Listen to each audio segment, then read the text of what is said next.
دادی اماں کی تیمارداری۔ ردا اپنے گھر میں اپنی امی، ابو، اپنے بہن بھائی اور دادی اماں کے ساتھ رہتی ہے۔ کچھ دنوں سے ردا کی دادی امی کی طبیعت خراب ہے، جس کی وجہ سے وہ زیادہ تر بستر میں ہی لیٹی رہتی ہیں۔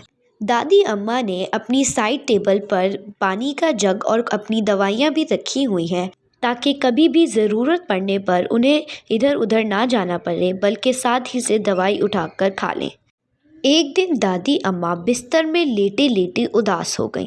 ندا بیٹا، کچھ دیر کے لیے میرے پاس بیٹھ جاؤ، آؤ مل کر کچھ باتیں کرتے ہیں، دادی اماں کی آواز آئی۔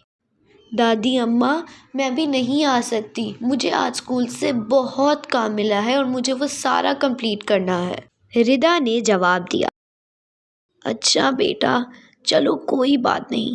دادی اماں خاموش ہو گئیں، لیکن ان کا دل گھبرا رہا ہے۔ وہ چاہ رہی تھیں کہ کوئی ان سے باتیں کرے، مگر سب لوگ اپنے اپنے کام میں مصروف ہیں۔ ابو آفس گئے ہوئے ہیں، امی کچن میں کھانا بنا رہی ہیں، ردا اسکول کا کام کر رہی ہے اور اسد اور ارم باغ میں کھیل رہے ہیں۔ اب دادی اماں کس سے بات کریں؟ پھر ایک دن دادی اماں کی طبیعت کچھ زیادہ خراب ہو گئی۔ ابو نے فوراً ڈاکٹر کو گھر پر ہی بلا لیا۔ جب ڈاکٹر گھر پہنچے تو ان کے پاس ایک بڑا سا ڈبہ تھا، جس کے اندر تھرمامیٹر، بی پی آپریٹس، دوائیاں اور اس طرح کی دوسری چیزیں تھیں۔ ڈاکٹر نے سب سے پہلے تھرمامیٹر نکالا اور دادی اماں کا بخار چیک کیا، پھر بی پی آپریٹر سے ان کا بی پی بھی چیک کیا۔ سانس وغیرہ چیک کرنے کے بعد ڈاکٹر نے دادی اماں کا معائنہ کیا اور پھر ابو سے کہا کہ اس وقت انہیں بخار زیادہ ہے، جس کی وجہ سے ان کی طبیعت خراب ہے۔ آپ یہ دوائیاں لے لیں اور جلدی سے جا کر میڈیکل اسٹور سے لے آئیں اور انہیں ایک ایک ڈوز دے دیں، اور کوشش کریں کہ جب تک دادی اماں ٹھیک نہیں ہو جاتی یہ بستر میں ہی آرام کریں۔ دادی اماں کے لیے یہ ایک بہت مشکل کام تھا۔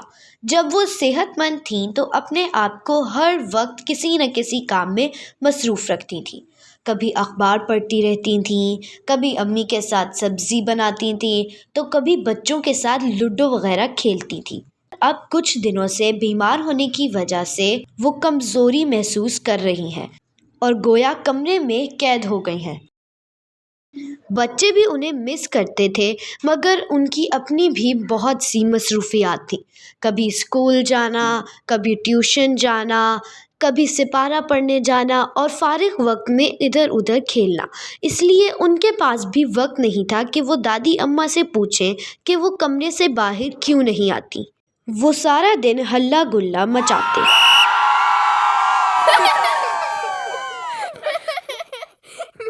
اور دادی اماں اپنے کمرے میں ان آوازوں کو سنتی رہتی۔ پھر ایک دن ردا اسکول سے آئی تو اس کے سر میں شدید درد ہو رہا تھا، آنکھیں سرخ تھیں، شاید اسے بھی بخار ہو گیا تھا۔ امی نے جب دروازہ کھولا تو ردا کی حالت دیکھ کر پریشان ہو گئی۔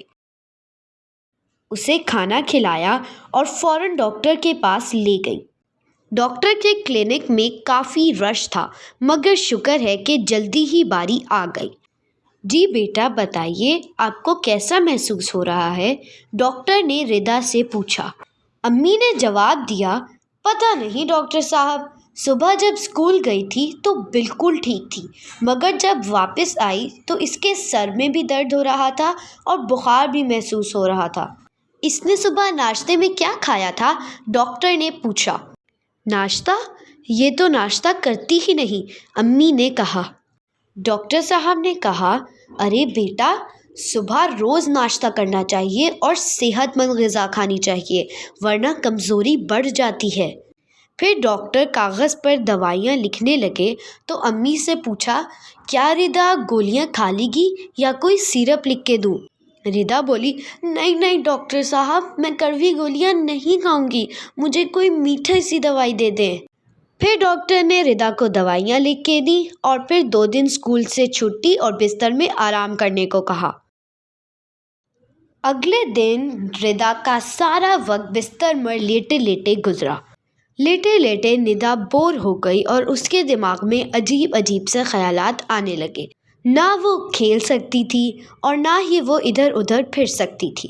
اس کا بھی دل چاہ رہا تھا کہ کوئی اس کے ساتھ کھیلے اور اس کے ساتھ باتیں کرے۔ دوپہر کو اسد اور ارم اسکول سے واپس آئے۔ وہ دونوں اسکول کے بارے میں بہت سی باتیں کر رہے تھے، جن کو سن کر ردا کا بھی دل چاہا کہ وہ بھی اسکول جاتی۔ امی نے سب کو کھانا دیا، ردا کو دوائی پلائی اور لیٹنے کو کہہ کر چلی گئی۔ پھر شام ہوئی تو ردا کے ابو گھر آئے۔ انہوں نے ردا کا حال پوچھا اور پھر وہ بھی اپنے کام میں لگ گئے۔ ردا سے بالکل بھی لیٹا نہیں جا رہا تھا۔ وہ بہت بے چین تھی۔ اسی بے چینی میں اسے دادی اماں کا خیال آیا۔